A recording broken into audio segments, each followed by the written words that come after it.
कहते हैं ना, अंधाधुंध की साइबी और घटाटोप को राज, क्या कुछ ऐसा ही हो गया है। और अब एक बड़ा संकट जो बढ़ रहा है, भारत की तरफ भी बढ़ रहा है। दुनिया के कई देश अछूते नहीं रहने वाले हैं। जो काम अभी हुआ है, इजराइल और ईरान ने जो मिलकर किया है, वो बहुत भयानक है। हालांकि इसका असर होगा। और इस बीच में क्या डोनाल्ड ट्रंप जो चाहते थे, अब वो होने लगा है। सऊदी अरब ने भी एक बड़ा ऐलान कर दिया है। अब भारत को तैयार रहना होगा। जियोपॉलिटिक्स में बहुत कुछ चल रहा है, हमेशा की तरह जानने को मिलेगा बहुत। ये जो स्ट्रेट ऑफ हॉर्मुज है ना, इस स्ट्रेट ऑफ हॉर्मुज को अब एक टोल में बदलना चाह रहा है ईरान। और ये मैं नहीं कह रही हूँ, स्क्रीन पर इस ट्वीट को देखिए। इसमें कहा जा रहा है कि ईरान ये सोच रहा है कि उसे बहुत ज्यादा नुकसान हो चुका है, और जब उसे बहुत ज्यादा नुकसान हो चुका है तो इसकी भरपाई होनी चाहिए। और अगर इस जंग को चलाए रखना है तो इस जंग को चलाए रखने के लिए भी भरपाई होनी चाहिए। और उसके लिए क्या किया जाए, स्ट्रेट ऑफ हॉर्मुज में एक नाका बना दिया जाए। दुनिया के जहाज बोल रहे हैं हमें छोड़ो हमें छोड़ो, तो हम तभी छोड़ेंगे जब 10% पैसे यहाँ रखोगे। अब इससे क्या होगा, इससे ये होगा कि ईरान की इकोनॉमी को पैसे मिलते रहेंगे और फिर ये युद्ध लंबा चलता रहेगा। यानी ईरान ने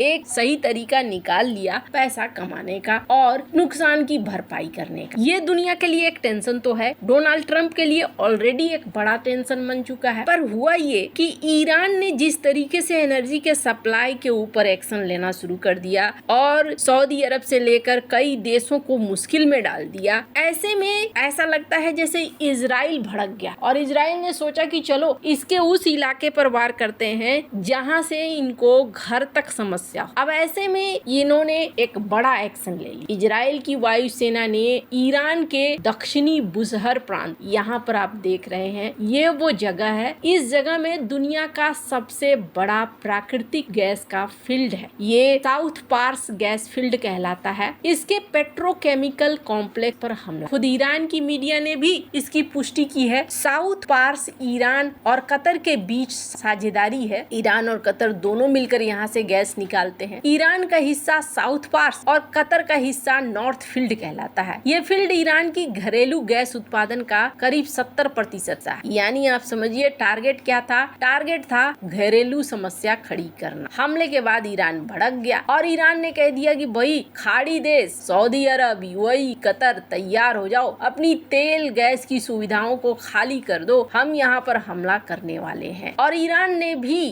कतर की सरकारी कंपनी कतर एनर्जी की मुख्य गैस सुविधा रास लफान इंडस्ट्री सिटी, जो कि दोहा से 80 किलोमीटर दूर है, दुनिया के सबसे बड़े एलएनजी का प्रोडक्शन यहीं पर होता है, इस पे 5 बैलिस्टिक मिसाइलें दागी। ये वीडियो देख रहे हैं, इससे वहाँ भारी नुकसान हो गया, आग लग गई। वैसे कोई मारा नहीं गया है, लेकिन नुकसान बहुत हुआ है। सऊदी अरब में रियाद के पास 4 बैलिस्टिक मिसाइलें इंटरसेप्ट की गई, कुछ गिरने से 4 लोग घायल हुए। यूएई को भी चेतावनी दे दी गई, लेकिन प्रत्यक्ष हमला नहीं हुआ। कतर ने ईरानी दूतावास के मिलिट्री अटैची और स्टाफ को 24 घंटे में देश छोड़ने का आदेश दे दिया। कतर ने इसे क्षेत्रीय सुरक्षा के लिए खतरा बताया। अब यहाँ पर जो कुछ हुआ है, इसके बाद डोनाल्ड ट्रंप तुरंत से निकल कर आए। उन्होंने एक ट्वीट किया और इस ट्वीट में बोला, देखो जी मुझे तो पता भी नहीं था इजराइल ने ये हमला कर दिया है, मुझे इसके बारे में कुछ पता नहीं था, लेकिन ईरान ने कतर पर हमला किया, ये बहुत गलत किया। अगर दोबारा हमला किया कतर पे तो बहुत बुरा होगा। अब पहली बात मैं आपको बता दूं, ये जो हमला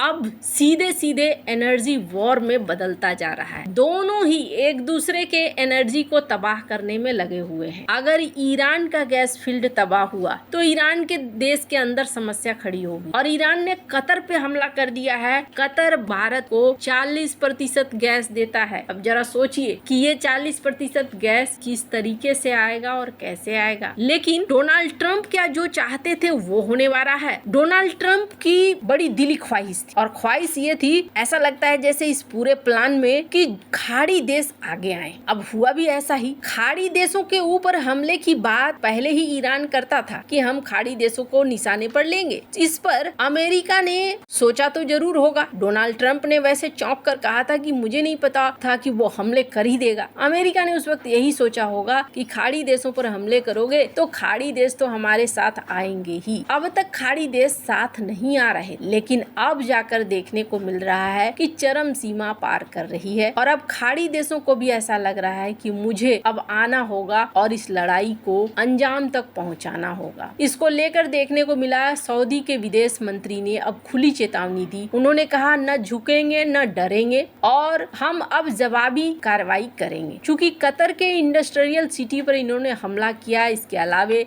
सऊदी अरब के रियाद गैस सुविधा, यूएई के भी कुछ एनर्जी के इंफ्रास्ट्रक्चर पर बैलिस्टिक मिसाइलें दागी। कतर को तो भारी नुकसान हुआ है। अब इसके जवाब में बैठकें होनी शुरू हो गई है। रियाद में अरब और इस्लामिक देशों के विदेश मंत्री की आपातकालीन बैठक हो रही है और इस बैठक के बाद सऊदी विदेश मंत्री प्रिंस फैसल बिन फरहान ने प्रेस कॉन्फ्रेंस में ईरान को सीधी चेतावनी दी। ईरान को अपने पड़ोसियों पर किए गए हमलों के परिणाम भुगतने होंगे। अगर ईरान को लगता है कि खाड़ी देश जवाब देने में असमर्थ हैं, तो तेहरान गलत है। ईरान के आगे न तो ब्लैकमेल होंगे और न ही डरेंगे। ईरान ब्लैकमेल की नीति अपना रहा है। हम न झुकेंगे और न डरेंगे। ईरानियों ने संदेश नहीं समझा और पड़ोसियों के खिलाफ हद पार कर दी। ईरान का रवैया लंबे समय से मिलिशिया और कट्टरपंथी गुटों को समर्थन देने पर टिका है। ईरान को इस रवैये के नतीजे भुगतने पड़ेंगे। ईरान की आक्रामकता रोकने के लिए हम हर जरूरी तरीका अपनाएंगे। सऊदी अरब और उसके सहयोगियों के पास जबरदस्त क्षमता है। अब तक जो सब्र दिखाया है वो हमेशा नहीं रहेगा, यानी गैर राजनीतिक विकल्प मौजूद है। उन्होंने कहा कि ईरान के बार बार के हमलों से भरोसा टूट गया है। इसकी कार्रवाई का राजनीतिक उल्टा असर हो रहा है। कतर ने ईरानी दूतावास के अधिकारियों को भी निकाल दिया है और अब का सीन क्या हो रहा है? अब का सीन हो रहा है, आप देखेंगे कुछ समय में, जिसकी उम्मीद बहुत ज्यादा है। अब ऐसा सीन बन चुका है कि खाड़ी देश ईरान के खिलाफ उतरेंगे और इसके पीछे कारण भी है। कारण ये है कि ईरान का कोई राजनीतिक नेतृत्व बचा नहीं है। मैंने पहले भी कहा था, कोई बात करने को है ही नहीं। किससे बात करोगे आप और किससे हल निकालोगे? IRGC अपने रास्ते पे चल रही है और सरकार अपने रास्ते पर चल रही है। ऐसे में ये